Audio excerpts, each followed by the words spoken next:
आपण दोन फरक पहा. पहिली जी आम्ही 2019 साली केली होती, जे 2019-20 साली, त्याला आम्ही कर्जमुक्ती बोलत होतो. माफ कोणाला आपण करतो, तर गुन्हेगार करतो. गुन्हेगार काय शेतकरी आहेत आपले, काय शेतकरी म्हणजे आपला अन्नदाता गुन्हा केलाय कोणी? आणि मुख्य गोष्ट हीच आहे की आमच्या वेळी कुठच्याही अटी शर्ती न लावता, कुठच्याही किचकट ह्याच्यात तांत्रिक गोष्ट न आणता आम्ही सरळ सोट आम्ही केलेलं की दोनदा तुम्ही सह्या करा किंवा अंका करा, जे काय आपले सरकार सेवा केंद्र होतं त्याच्यात जाऊन तुम्ही करू शकत होता.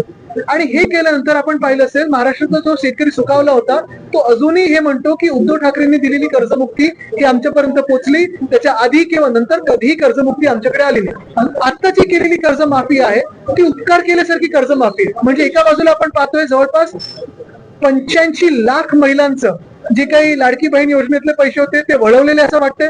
म्हणजे तुम्ही त्यांना पात्र ठरवलं, त्यांची मतं घेतली, 85 लाख महिलांची मतं घेतली आणि नंतर तुम्ही त्यांचा वापर झाल्यानंतर सोडून दिलं निवडणुकीनंतर. आता त्यांना अपात्र ठरवता, त्यांना धमकवता, त्यांच्या खात्यातून पैसे परत घेताय आणि आता काहीतरी तातूर मातूर करायचं म्हणून तुम्ही कर्जमुक्ती असं दाखवताय, कर्जमाफी असं दाखवताय.